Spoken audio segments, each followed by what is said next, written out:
ప్రెసిడెంట్గా ఉండి Congress PCC president అయి ఇంత తక్కువ కాలంలో ముఖ్యమంత్రి కాగలిగాడు. చాలా అవగాహనలు వచ్చాయి. 4 రోజులు ఉంటాడు, వారం రోజులు ఉంటాడు, ఉండనిస్తారా, సీనియర్లు బతకనిస్తారా, మా కేటీఆర్ భాషలో చెప్పాలంటే ఖమ్మం నల్గొండ బాంబులు పక్కనే ఉన్నా కూడా ఏమైంది, ఏం కాలే కదా, 1.5 year అయిపోయింది కదా ముఖ్యమంత్రిగా. సో 1.5 year తెలంగాణ చరిత్రలో అనమల రేవంత్ రెడ్డి అనే నేను అని అనడమే కాదు, 1.5 year కూడా ఉన్నాడు కదా. సో అందువల్ల ప్రతి నాయకుల్లో ఏదో ఒక శక్తి ప్రత్యేకత ఉంటేనే వారు ఆ స్థాయిలో ఉంటారు.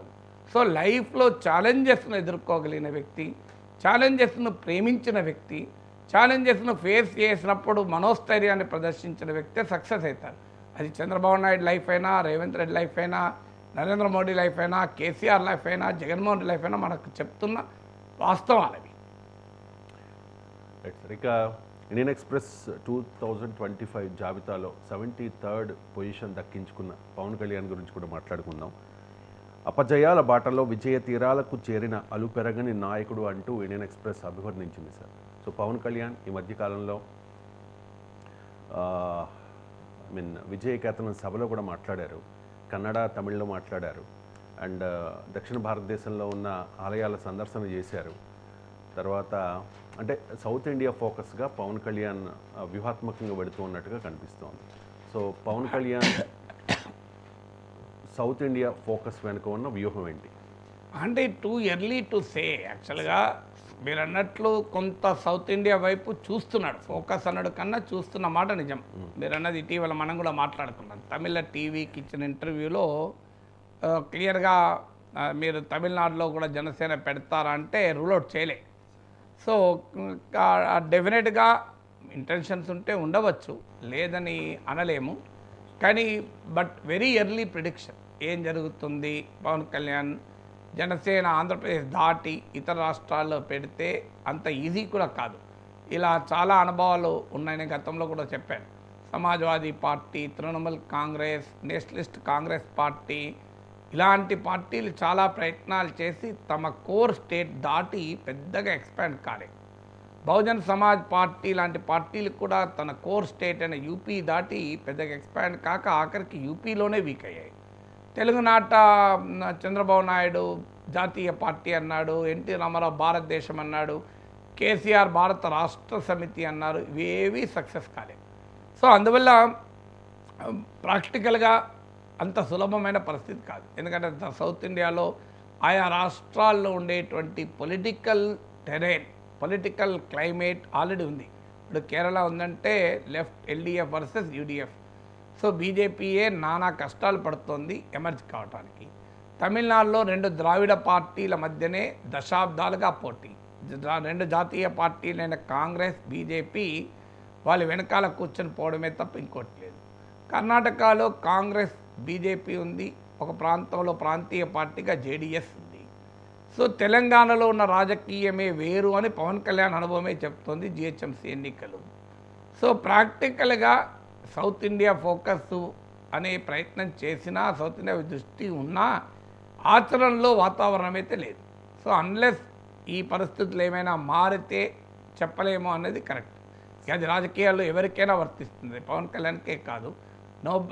Nothing can be predicted, nothing can be set with certainty in either politics or cricket అంటారు.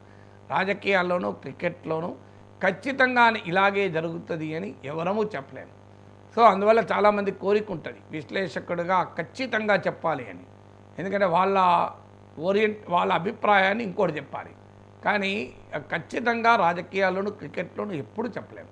సో అందువల్ల but very very rare possibility ఇప్పుడున్న రాజకీయ సినారియోలు. అందువల్ల అయితే ఏమవుతుంది, భారతీయ జనతా పార్టీకి కర్ణాటక మినహా సౌత్లో ప్రామినెంట్ ఫేస్ లేదు. మీకు తమిళనాడులో అన్నామలై ఉన్నా ఇది వెరీ కాంట్రవర్షియల్ ఫిగర్.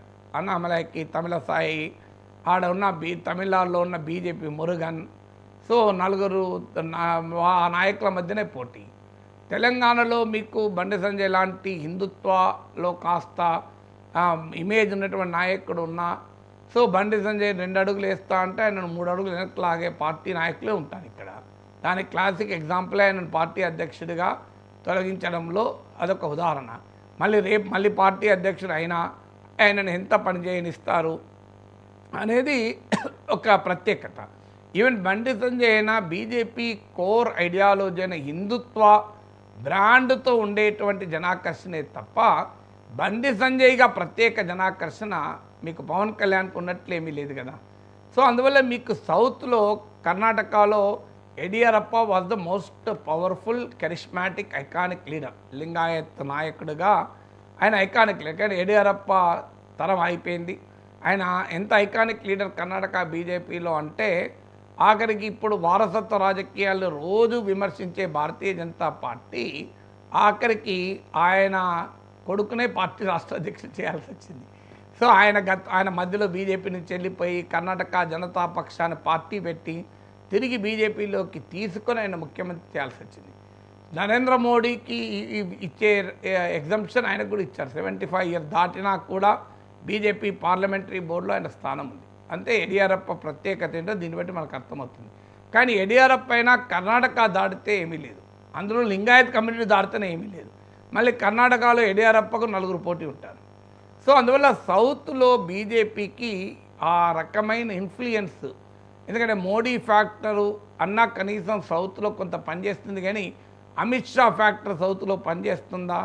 సో సౌత్లో ఉన్నటువంటి ఈ డ్రాబ్యాక్ హిందీ అనే యొక్క అబ్స్టాకిల్ దాటి, సో నార్త్ ఇండియన్ కల్చర్ వేరు, నార్త్ ఇండియన్ లాంగ్వేజ్ వేరు, నార్త్ ఇండియన్ పాలిటిక్స్ వేరు, నార్త్ ఇండియాలో పనిచేసేటువంటి అంశాలు వేరు. అందుకే మీరు గమనించండి, అమిత్ షా లాంటి వాళ్ళు అంత వ్యూహరచన విశారదుడైనా మీకు సౌత్లో కరెక్ట్గా స్ట్రాటజీస్ వేయలేరన్న దానికి తెలంగాణలో అంది వచ్చిన అవకాశాన్ని కోల్పోయిన తీరు చూస్తే మనకు అర్థమవుతుంది.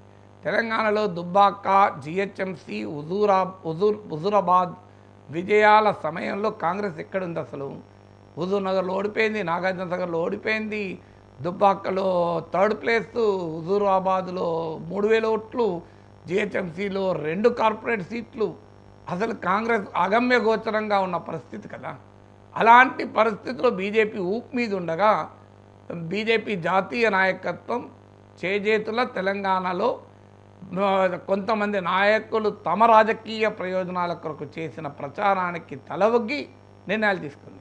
అంటే తెలంగాణలో సౌత్లో ఉండే పాలిటిక్స్ అమిత్ షా లాంటి అత్యంత వ్యూహాత్మక చతురత కలిగిన నాయకుడికి కూడా అందని ఈడియం ఇది అనేది ఒక ఉదాహరణ. సో ఈ కారణాల రీత్యా పవన్ కళ్యాణ్ లాంటి వారిని ముందు పెట్టాలని బీజేపీ ఆలోచించవచ్చు.